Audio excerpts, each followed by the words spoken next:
Baim Wong dan Paula Verhoeven akhirnya bercerai.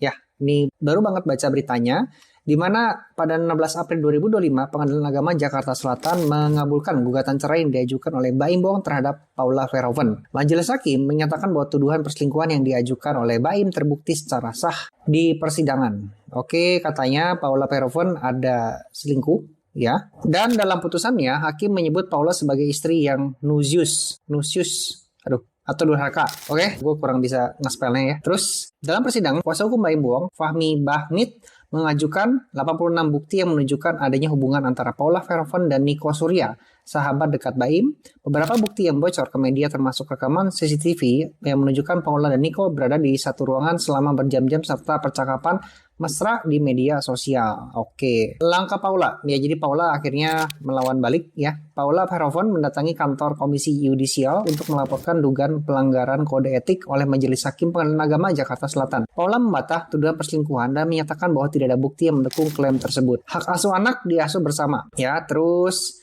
mengenai nafkah mut'ah 1 miliar. Sebagai bagian dari putusan, Baim Wong diwajibkan memberikan nafkah mut'ah sebesar 1 miliar kepada Paula Verhoeven. Iya, permintaan Paula untuk nafkah anak sebesar 80 juta per bulan dan nafkah idah sebesar 200 juta per bulan ditolak oleh pengadilan. Adapun pandangan dari Hotman Paris, ya hati-hati menyebut selingkuh.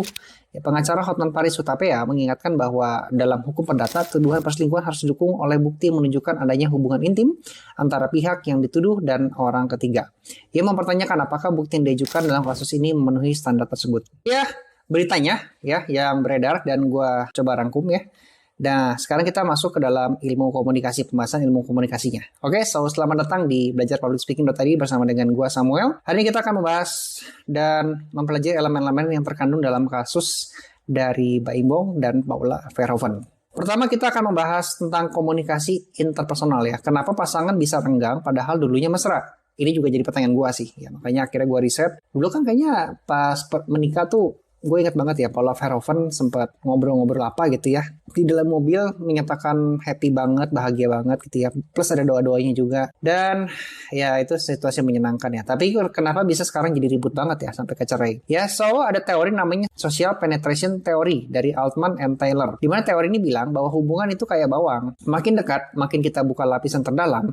Tapi begitu nggak ada kepercayaan, lapisannya malah dikunci lagi, bahkan bisa copot. Jadi kuncinya di trustingnya ini. Ya, jadi ada indikasi breakdown komunikasi antara Baim dan Paula sebelum perceraian. Ya, terus ada juga gagalnya emotional check-in atau validasi perasaan antara pasangan bisa jadi akar masalahnya. Ya, ketika trust dihianati, maka barrier komunikasi langsung naik. Bahasa tubuh, tone of voice, interaksi makin tipis, makin dingin, dan makin pasif-agresif. Oke? Jadi guys, kuncinya kepercayaan ya. Bener juga sih, gue kalau hubungan sama karyawan, hubungan sama orang-orang di kantor, ketika kepercayaannya turun, pasti bakal muncul banyak masalah ya. Drama-drama SOP itu udah gak berlaku tuh. Biasanya even SOP-nya berlaku, kita akan cenderung jadi curiga-curigaan terus ya. Terus kita jadi cemas ketika berhubungan sama dia. Akan bener gak gitu hasil kerjanya? Ya basically kalau percaya, even dia mungkin kadang-kadang ngaco ya orang di kantor ya. Ngantuk ngerjainnya kelemas, tapi karena kita percaya kita masih ada toleransi. Tapi kalau kepercayaan udah gak ada, kecenderungan untuk kita nyari kesalahan meskipun dia sudah benar, itu jadi tinggi. Setuju gak? Yang kedua, kita akan bahas elemen tentang komunikasi hukum ya, alias legal communication. Ya, gimana kata-kata bisa digunakan sebagai alat pembuktian di pengadilan? Bingung nggak? Kok bisa ya kata-kata dijadikan alat pembuktian di pengadilan? So, ini teorinya namanya framing teori. Oke, di framing. Ceritanya kalau di sini adalah kuasa hukum Baim memframing narasi bahwa Paula berkhianat. Ya, lu bisa cari deh kata-kata itu, berkhianat. Penggunaan kata nusyus dan dari hakim juga framing yang kuat yang mengaruhi opini publik dan ya soalnya itu juga menunjukkan pengkhianatan sosial. Yang ketiga, komunikasi bukti ya. CCTV, percakapan medsos disampaikan untuk menggiring persepsi legal, bukan hanya publik ya. So, kesimpulannya apa? Dalam ruang sidang, komunikasi jadi alat perang dan framing menentukan siapa yang dilihat sebagai korban dan pelaku. Oke, mungkin di sini ada yang belum tahu ya framing itu apa. Framing itu intinya kita membuat identitas seseorang berdasarkan biasanya ada bukti, ada karakter, background dan sebagainya, seolah-olah orang itu sesuai dengan apa yang kita ekspektasikan. Oke, bagaimana kita mengekspektasikan seseorang, misalnya ini orang bodoh, ya padahal nggak bodoh ya.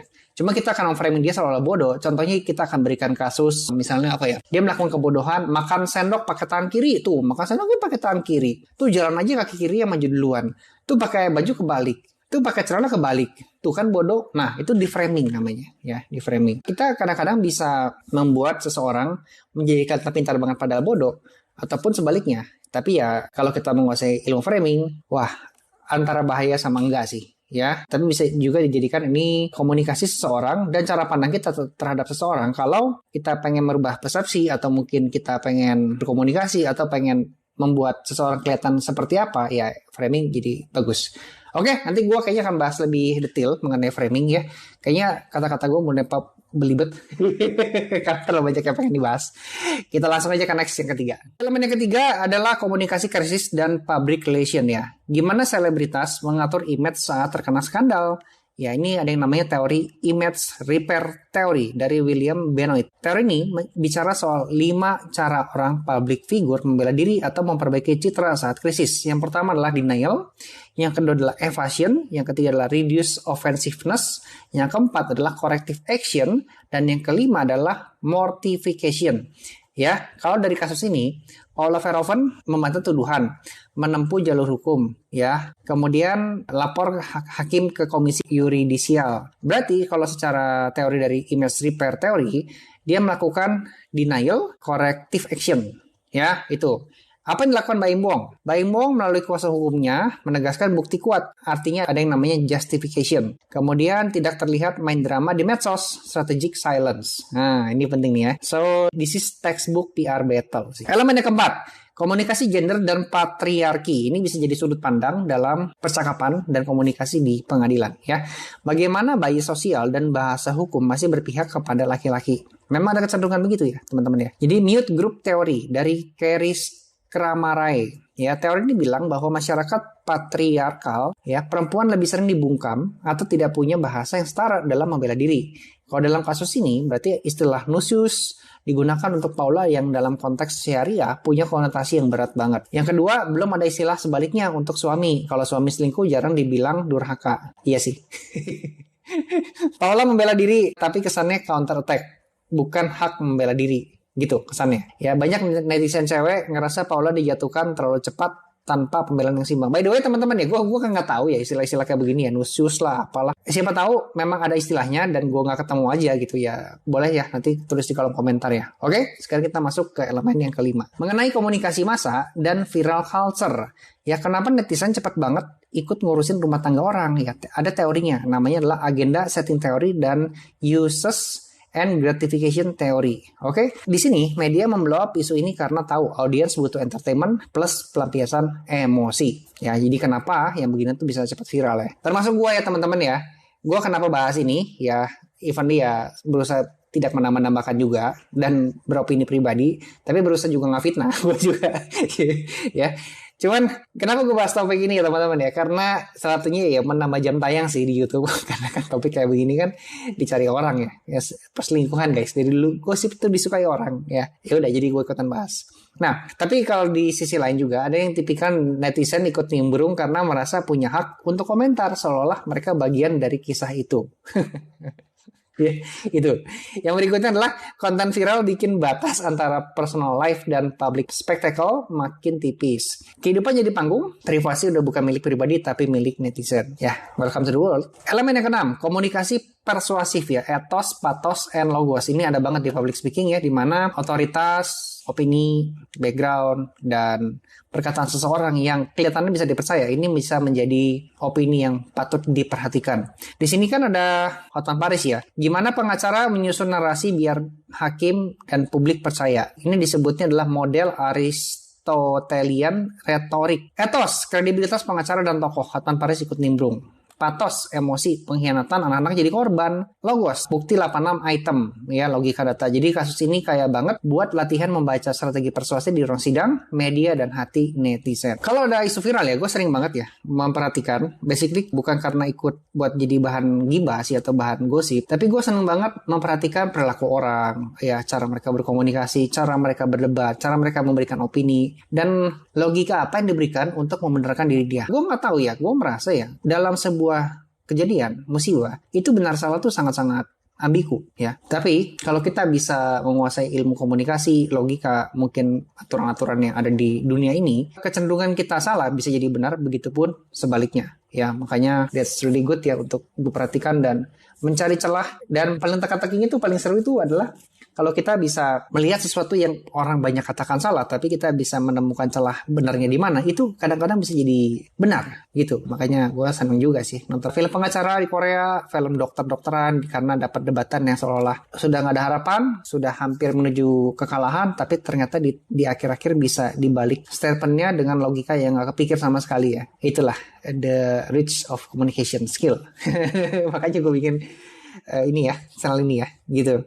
Nah, dari sini kan, dari Baim Bong ini kita belajar kasus Baim Bong sama Paula Verhoeven. Jujur gue ke-triggernya, selain karena kasus heboh, ya perselingkuhan juga, plus kok bisa ya cewek dituduh selingkuh. Biasanya kan yang suka selingkuh kan cowok ya. Cowok selingkuh, akhirnya cewek menggugat cerai gitu kan. Ini kebalik.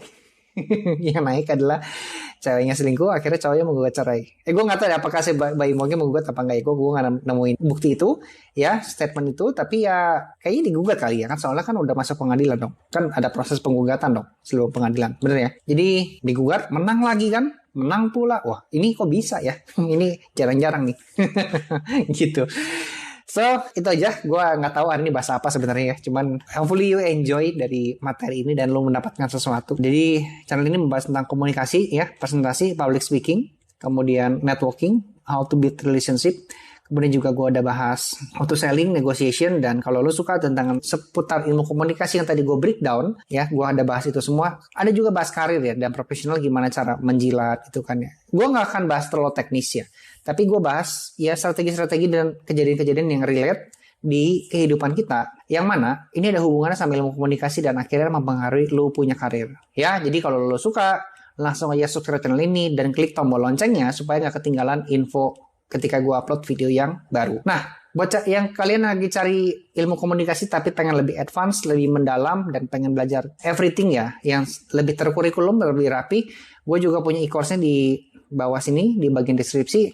Lo bisa langsung klik dan lihat materi-materinya, dan tentunya ada implementasinya seperti apa. Kalau lu butuh yang seperti itu, silakan langsung aja berkunjung dulu aja, lihat dulu aja. Kalau cocok silakan dimiliki, tapi kalau masih pikir-pikir lu ya nggak apa-apa. Ya minimal lu udah punya info lah. Siapa tahu lu one day, satu saat lu butuh, sudah punya panduan harus kemana. Ya, itu aja dari gua. Thank you ya sudah menyaksikan sampai akhir, dan I will see you in the next video.